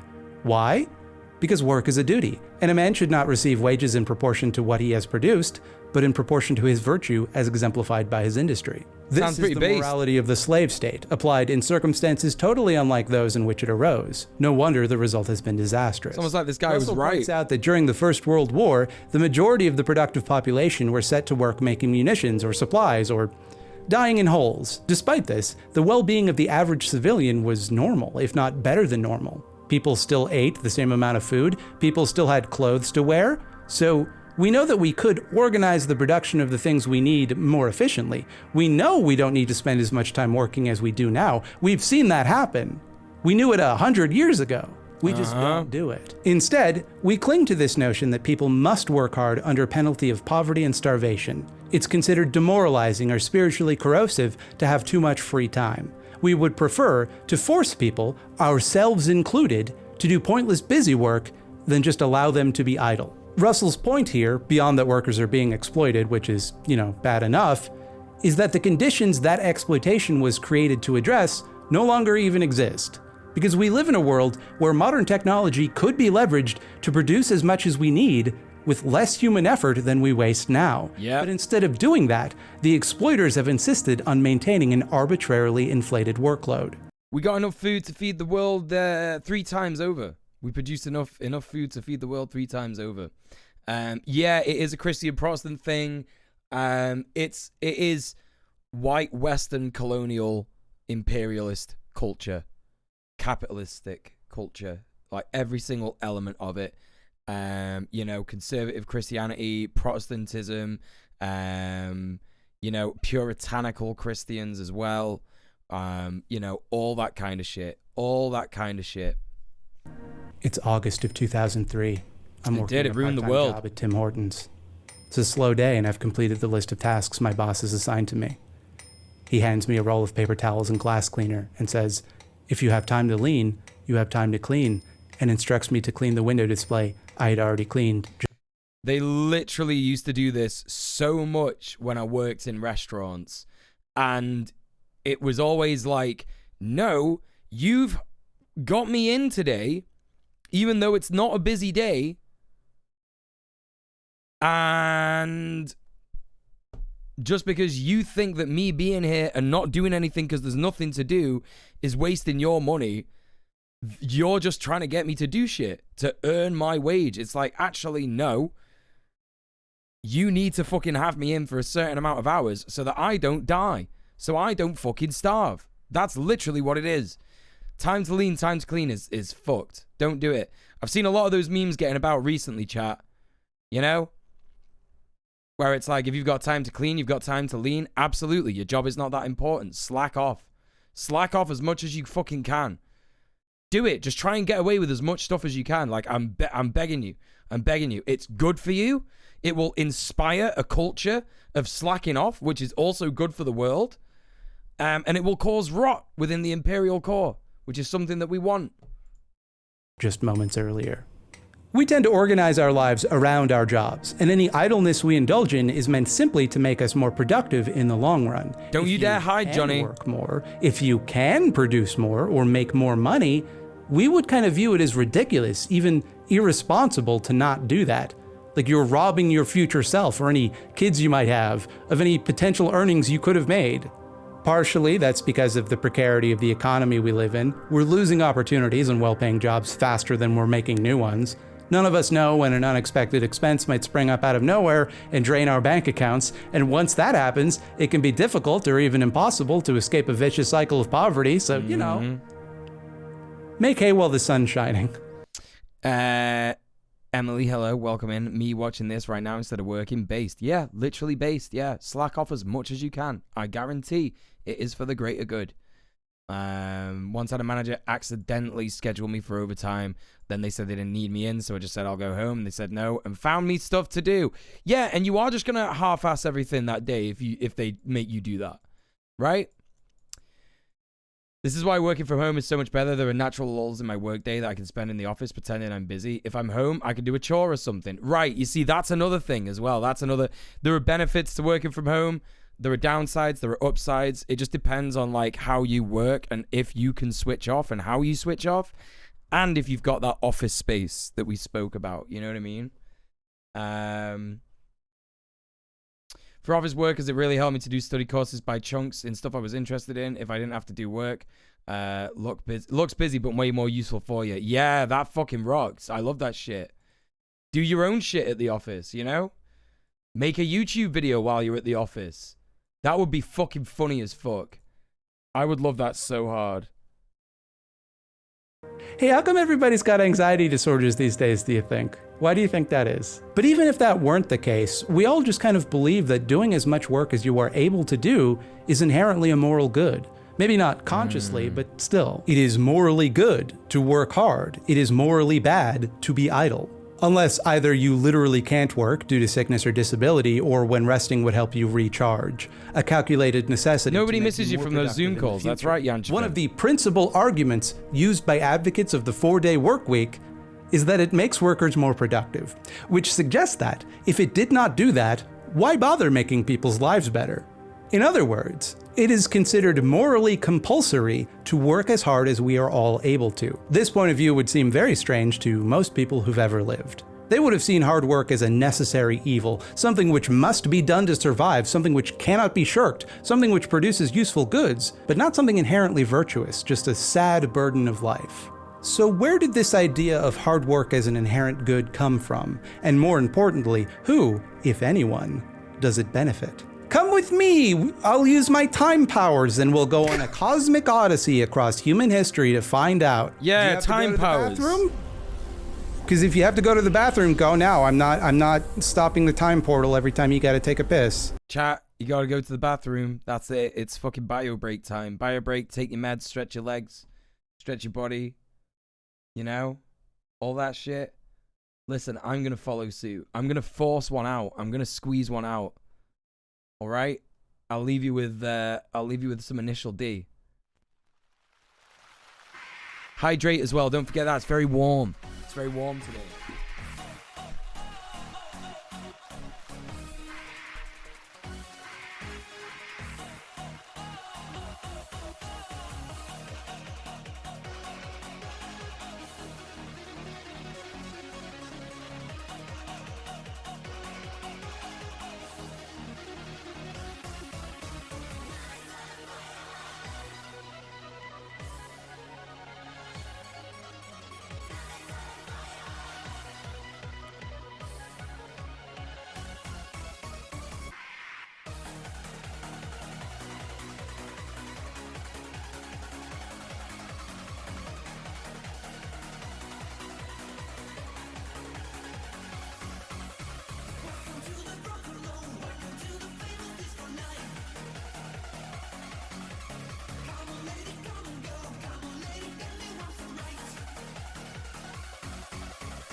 Cool thing that I forgot to tell you, chat.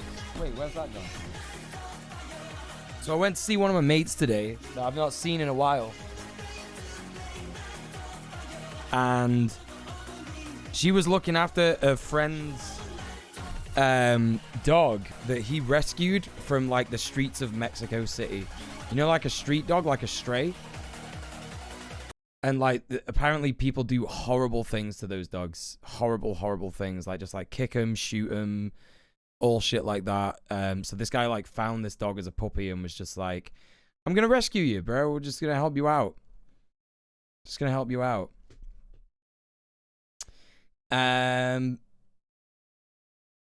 My cats are circling like little furry sharks. Oh, that's cute. That's super duper cute. Right. How dare you remind me to take the meds I've forgotten to take. I'm sorry. I'm sorry. Listen, I am sorry. I'm sorry. I will apologize. I have apologized. That's the end of it. DJ Muel, do you have a SoundCloud for your sets and mixes? I literally don't DJ anymore. The only place where you will find mixes that I have done for charity streams, which is the only time I do mixes nowadays, is on the VOD channel. So there you go. Get involved. My sister told me horrible things that happen to greyhounds. Yep, rescuing greyhounds is also extremely based. Yeah, they like get their ears cut off and shit. It's so bad.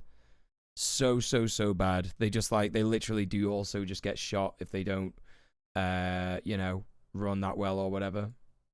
Neolithic humans mostly just lived in small nomadic groups and scribble-scrounged for food wherever they could find it. There was no sense in collecting more food or resources than you needed at any given time because it'd either go bad, slow you down, or make you a target for some other group of humans to raid. Besides, just getting enough to survive was difficult and often dangerous enough on its own, so why take unnecessary risks? Just get what you need, then rest so you're ready to do it all again tomorrow. That set a natural tempo to life. You did what you needed to do to provide for yourself, your family, and your community, and then you rested, or socialized, or fucked, or did something else people like to do. And then you rested, or socialized, or fucked. Okay. That's gotta be my new... That's gotta be my new PogChamp emote. It has to be. Hey, Prince, thank you for being here. You have a good time at D&D. Thank you. Fucked, or did something else people like to do.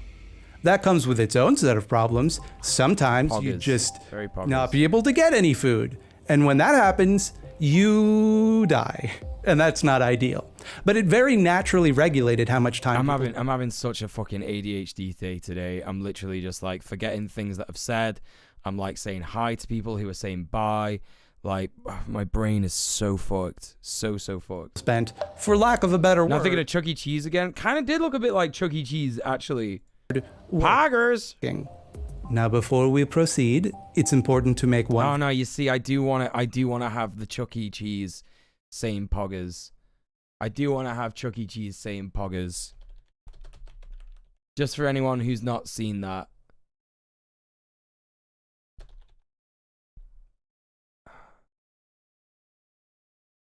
It's very good.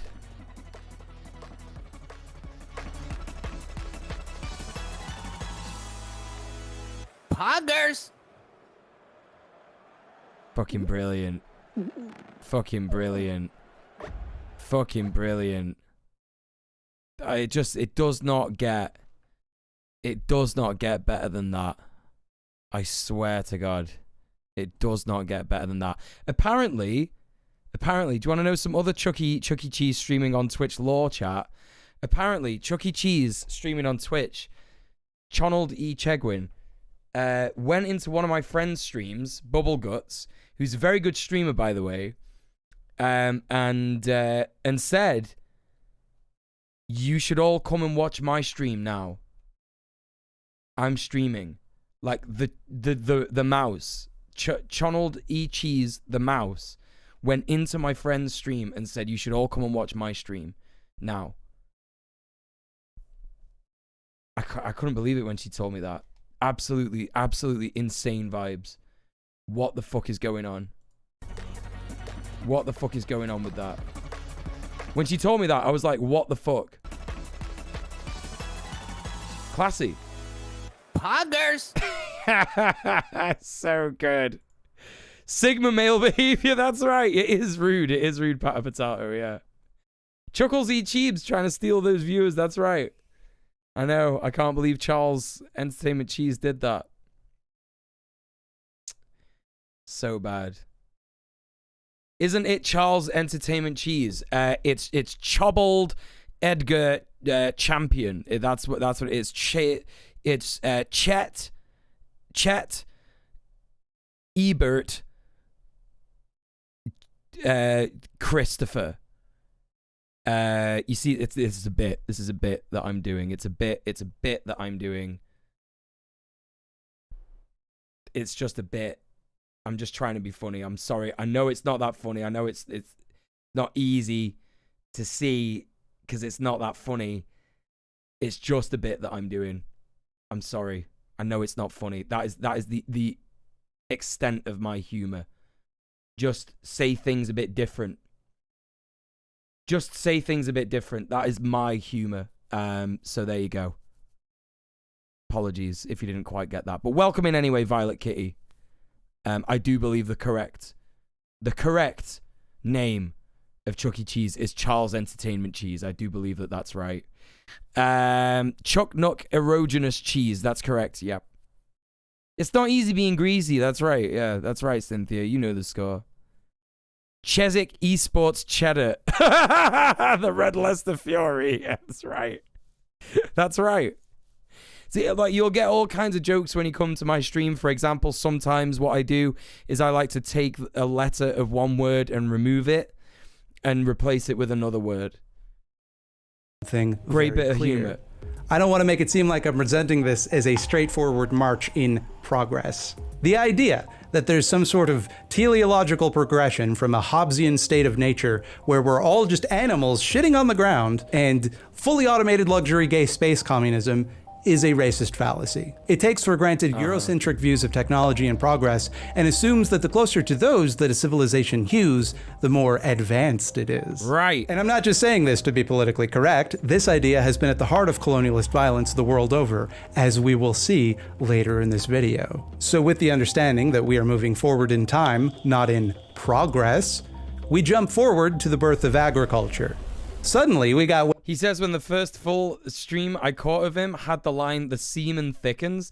That's unlocked a memory, and I'm not even sure what it is. I'm not even sure when that was. The semen thickens. Were we talking about, like, if you do a sigma male behavior, your cum gets thicker? It becomes more potent or something? We were taking the piss out of, like, I don't know, some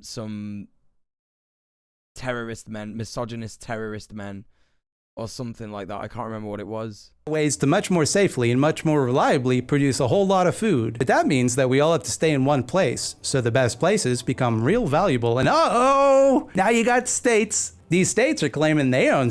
I hate thick cum, says Leila Bolton. Well, thank you. Thank you for letting us know your preference. Squares in the map, but other states are like, nuh-uh, we own those squares and we'll kill you if you don't get off our goddamn squares. Roundabout now, two classes of people emerge. The violence doers that had appointed themselves owners of the land. Right, listen, chat. If you've ever heard me talk about Terence McKenna and how Terence McKenna talks about, like, dominator cultures versus, other cultures, more like sort of matriarchal cultures, this is kind of what he's talking about. Violence doers, shit like that, you know? Land, and everybody else who's got to work for a living. The violence doers put themselves in charge because, like, what the fuck are you going to do about it? And offered the workers living on their land the following deal. The violence doers will protect the land workers from other foreign violence doers in exchange for the land workers tending that land, giving them a portion of the food they grow on that land, and occasionally helping out if the violence doers have to do a particularly big violence. This arrangement, feudalism, was a raw deal. Oh, okay, so, like, I'm not sure. This wasn't like the first. I think it kind of was. Like, the first dominator cultures did just do feudalism. Like Rome, some of like the early empires and shit like that were just doing feudalism. But it became like really rounded out more around the time of like medieval Europe and shit like that. You know, like the Dark Ages and shit. For the land workers who became known as serfs. They were locked out of any sort of Hey DJ Empirical, how you doing? And were Team essentially Runnycomb, viewed yeah. as part of the land owned by the violence doers. Listen, I don't mind whatever cum. I don't have a preference for cum. If it's thick, if it's like water, I don't care. If it's actually like a solid, that would be funny as fuck actually if someone did do a cum and it came out as like a solid object. That would fucking own. I think that would be like one of the funniest things. I'm like picturing that now in like an art film, and I think that would be like very, very funny. I kind of want to make an art film where that happens, but I don't know what context it'd happen in, so I feel like it'd just have to like happen and have no explanation. Like a kidney stone, yeah, but less painful. Painful and pleasurable. Right? Love a super dry cum, like a puff of dust. Sounding with extra steps, yep. Hello, Isle. Yes, like 3D printing with a penis. That's correct. That's correct. It is a bit of body horror. What if it comes out in an almost solid form? Yeah, that's funny as well. That's also funny. SMSRTA Manolith says, like dick cheese. No, that's not what dick cheese is. Dick cheese is when you haven't washed your bell end for a long time and it becomes a type of cheese. So, you know, not like that. Everybody's coming out. Everybody's coming out of the fucking lurk now. Everybody's coming out of the lurk. We've got Sarah the Green Rager, Stuffed Alpaca, you know, Isle. Go follow Isle, by the way. There's a shout out for Isle in the chat. Please go and give her a follow. Trash Can, hello. Spaffing Origami Birds. Love that is most people's first message today in the stream, talking about a cum so thick that it is just a solid object. So welcoming everybody. How are you doing? Very bad. That's right. Very bad chat. Horny jail for everyone. Who am I kidding? This is horny jail. You're in it now. Who came to be known as nobles. It beat the alternative, getting murdered, but serfs were, for all intents and purposes, basically slaves. Pause here for a second, okay? Because don't go getting excited, you creeps. Anytime you call any whitos in history a slave, and in some places serfs were white, like Europe, obviously, Europe's full of white people. Their serfs were white. Some lumpy load gets a boner because they think they can use that to... Lumpy load, that's what we're talking about, chat. ...excuse the chattel slavery practiced in North America. It's a commoning. A serf was a slave, sure, but a slave that the slave masters still thought of as a human being, like the level of violent subjugation is nowhere near equivalent. Nor were serfs typically bought or sold or... Squeeze bottle mayo versus mustard piss squeeze. What the fuck are you talking about? What? You mean like when you've not shook up mustard? When you've not shaken ketchup? And the water just comes out? Oh, I love my chat so much. Forcibly separated from their families. Still, a serf is someone's property and they have to do whatever that person tells them to do, so that's a slave. God. All things considered, pretty chill version of slavery compared to the horrors to come, but, you know, you never want to be a slave unless it's for consensual sex stuff, in which case it's none of my business. Shit definitely sucked back then times. Peasants definitely worked. You know exactly what I'm on about. Field. But there wasn't much incentive to work above and beyond what was minimally required of you. I mean, like, even if you wanted to, there's only so much rice you can grow. Echo Bass says, DJ Muel, can I ask you an unusual but totally serious question? Well, I guess this is the right time to do that. Yes. Yes. Let's just make the stream a bit more cursed. Go for it. Let's hear it. What's the question, Echo Baz? Or sheep you can raise on a plot of land, you're kind of limited by what nature will allow. But why would you want to? Because there's no opportunity for any sort of social advancement. You're locked into a permanent servile caste. You wouldn't benefit from working harder. Your lord's just gonna take more of your shit and then expect you to produce that much every time. Yep. Now, you have to work hard, at least hard enough to make your quota or whatever. Beyond that, working hard is a liability because if you overexert yourself or get injured, you might lose your ability to make a living entirely. So people worked the amount that was required of them, and then it was understood they wouldn't want to work more than that. They did their work already. Now it's time to do something else. The work's done. You're not going to Sigma #grindset yourself into a noble all of a sudden. That's if right. you got what you need, it's okay. You might as well just kick it then. By a lot of estimates, medieval serfs in Europe, for example, had more days off than modern workers pretty much anywhere in the world right now. So right, so this is like the kind of stupid shit that you see people talk about on Twitter, right? Where they will be like, medieval peasants had it much better than we did, right? But they're actually just talking about this. They're just talking about this, you know, and they better not be talking about like healthcare, or, you know, anything else. But like in terms of the days off that they had and the freedoms that they had regarding like work and shit like that, I mean, I don't even know. I wouldn't even say, I'd still say it's kind of wrong because you are beholden to the Lord. You have to go and like draft yourself every time. You know what I mean? And also, yeah, you'd have to plow a field like without machinery and all that kind of stuff. Yeah, you know, it's still not ideal. Echo Bat says, are you familiar with the term throuple? Yeah, I don't think that's an unusual question to ask a person who is ethically non-monogamous. But maybe you didn't know that about me. But yes, I'm well aware of what a throuple is. hard work is the thing people do begrudgingly, and then, once it's done, they chill and do whatever else they want to do. And that's just how it is for most of time. Skipping forward a little, humanity discovers the power of dinosaur juice. This would later prove to be a pretty big mistake. Now, big machines and heavy industry give us the ability to produce enormous surpluses of the things that we need to survive. It is no longer necessary for a peasant to toil all day on the field. They can use equipment to get the same results with just a fraction of the effort. So you'd think that everybody would then just work less, right? Because they don't got to work as much to get stuff. Right, this is literally when capitalism kicked in kind of thing. Do you know what I mean? When it really started like going, brrr, you know? Oh shit, we got machines. Well, everyone can just like chill? Everyone can just like chill and like not do anything? No, you got to go work in a fucking factory. That's literally it. Sorry. Right? That's what they thought too. Hey, Teratofu. Remember yeah, earlier when I talked about the fallacy of a teleological progression of history? Earlier for you.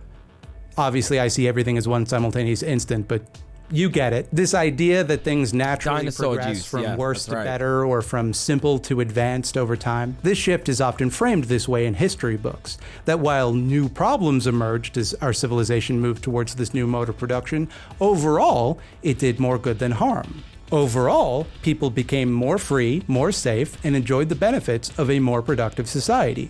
It's so fun reading those predictions that we'd have so much more free time because machines are doing most of the work now. It's so bad. It's so bad.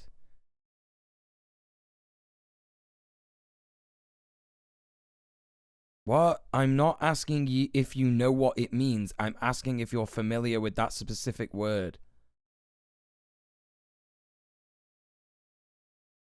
What?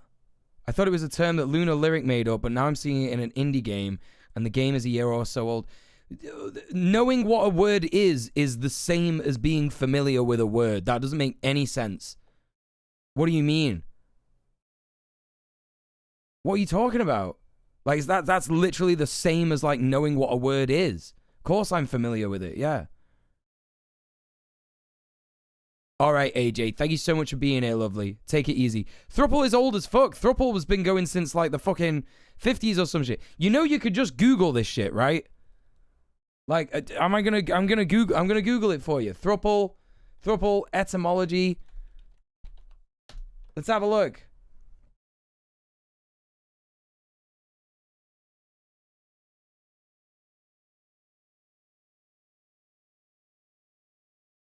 I mean, I thought that she made the word up and that she was the only one saying.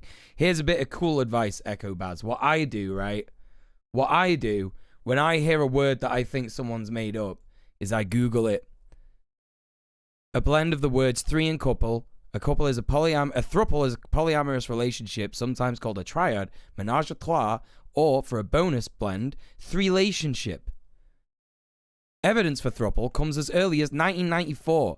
In an internet Usenet discussion of non-traditional relationships. Throuple saw a smattering of uses online in the 2000s, but it was in 2014 Stephen Colbert popularized the term in his TV show The Colbert Report in a story on a lesbian throuple's wedding. So there you go. There you go. I actually know someone who was in a throuple and called it a throuple. Every day's a school day. For goods. No, it's okay. Like, I don't mind, like, educating people if there's other people that have never heard it before. But when you say, like, it's an unusual question, like, you framed it as, like, you were going to ask me something really weird and awkward, but it wasn't. You were just asking me if a word existed or if I knew that it was real. You know what I mean? More leisure time. More... Fine, you know what I mean? Like, whatever, but, like, you know, you didn't need to frame it like that. You could have just, like, said, chat, has anyone heard of the word throuple? And literally everyone would have said yes. Choices. But it isn't as straightforward as it's often presented. All other things being equal, I suppose, in a legal sense, you are undoubtedly more free in a capitalist democracy than a feudal monarchy. Yes, I have seen the art display with the robot that cleans up its own leaking oil, yeah. Humans working for no reason. I think that's exactly what it was supposed to be. I think that was exactly what it was supposed to be, whatchamacallit.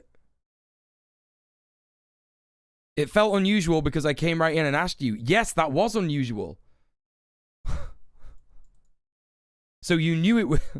Whatever.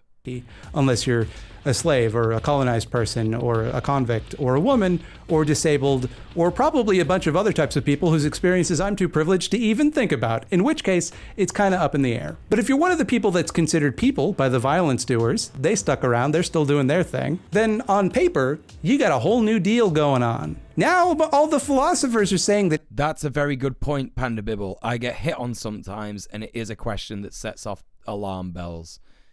That's very, very observant, actually. Thank you for that astute observation, Panda Bibble. Appreciate that. Everybody's created equal and endowed by their creator with inalienable rights to buy more products. If you didn't like your feudal lord, well, tough shit. You're part of his goddamn land and you'll do what he says to do. If you don't like your boss, you could always quit. I'd argue we don't have as much free time because people don't understand how to use the machines to their full potential. I don't agree at all. I don't agree at all. I'd argue we don't have as much free time because capitalism is an unsustainable profit machine that must make us think that we live in scarcity, and therefore trying to rely on machines is a bad idea. And there's always everything running out all the time, so we must buy everything now. And nothing is about supplying people based on what they actually need. And everything is about greed. Literally that. You know what I mean? And go find somewhere else to work on paper. I mean, he doesn't own you. So hard disagree, to agree to work honest. for him, which means that he has to compensate you enough that you'll do that. So that sounds really good. On paper, that's way better than what you're used to. But then a funny thing happened. Not like ha-ha funny. More like horrific funny. Turns out that if you organize your economy around the accumulation of personal wealth, everyone is incentivized to make as much as they possibly. Manolith says, I grow more food than I eat with 3 hours a week of garden work, no machines. That fucking that fucks. That actually fucks. Possibly can, so they can sell as much of that shit to someone else as possible. And thus, they want... In terms of supplying people with what they need, machines can really help. Yeah, that's absolutely right. No one is saying that machines and capitalism are the same thing here. No one is saying that. What Mildred is saying is that machines, the advent of machines, should have signaled the end of serfdom. It should have signaled the end of exploitation of workers, but it didn't. It just turned into what we now know as capitalism. And so machines, it's not to do with people don't know how to use machines efficiently. It's to do with capital production. The people who own the means of production do not want that. They do not want an efficient system that feeds everybody and gives food to everyone. All they want is a system that makes stuff as fast as possible. A lot of stuff as fast as possible, and then sell it for as much money as they can, right? Do you know what I mean? Want to pay anyone that works for them to make that shit as little as possible to save on costs. And that meant basically everybody was crammed into factories working around the clock with no protections or rights to make the meagerest wage that they would accept. That's right, now, Octavius. in order to get workers to accept this shitty deal, owners of capital use their heaps and heaps of sticky, icky cashish to influence government policy to essentially give them no other option. Land that had been used commonly for generations was seized and made private. Laws were passed to make poverty literally illegal so that anyone without money could just be scooped up and forced to work. Many of those laws, by the way, still on the books, not called anti-poverty laws, but laws against like vagrancy or loitering. Over centuries of this, workers fought back and clawed their way towards a... Okay, yeah, so you agree Siberian Blue. Okay, I was just confused with the first chat message. No worries. Slightly less disastrous arrangement in most places in the world. They organized, they had strikes, they did some terrorism, and then the bosses were like, okay, fine, just stop striking and killing us, and you only have to do 40 hours a week, and we can't make you breathe lead fumes. But during that initial transformation from feudalism to capitalism, that is when we find our modern conception of the virtues of hard work being established. The idea that it's morally good to work yourself to the bone was very useful for the people who profit from you doing that. It should probably come as no surprise then that the rise in popularity of this view of work first emerged in colonies dependent on slave labor. America, baby, number one. If you're a slave, and I truly hope that you are not, then it doesn't make a lot of sense for you to want to work hard. The guys making you do that work Lots of farmers destroying their yield, yeah. The guys who made you a slave. And I don't want to speak for slaves, but what I think would make more sense is for them to wait until the slave owners are not around, and then find a way to kill them all and free yourself. Turns out they thought of that. The natural inclination towards wanting to kill your oppressor had oppressors pretty freaked out, and their solution was predictable. Why don't we just oppress people hard? Good workers don't get promoted unless they can manipulate others into working hard. Right, exactly, Carpe Pax. Yeah, exactly. Listen, chat, that is unfortunately all I've got time for today. Whoa, loud. But we're gonna pick this up tomorrow. Pick this up tomorrow. But thank you so much, everybody who's come to the stream today. Thank you so much for all the raids. Thank you so much for all the donos. Thank you so much for all the follows and shit like that. Carpe with the closer. That's right. Can I get a shout out for Carpe Packs, please? Shafiq. Listen, we're going to go and raid Bloodberry Tar. She's playing Stay Out of the House. So we're going to go and show her some love. It's like an indie game. I don't know, indie horror game or something like that. So if you're up for that, come along with us to the raid, for the raid, whatever you want to call it. I don't fucking know. But yeah, just thank you everybody for hanging out tonight. Thank you. I'm sorry it was a short stream. It's kind of got to be done because there's other stuff going on in my life right now. But check out the socials. Excuse me. Check out the socials with the socials command. Please donate. Please give me money. Please get on my Patreon. I would really appreciate if I got some more money. That would be really fucking cool because this is my job. You know? Going in with 69 viewers. Listen, we're just doing that. We're just going in with 69 viewers. Okay, chat. See you tomorrow. I'll be back here tomorrow, same time, same place. Mwah. See you later. Peace.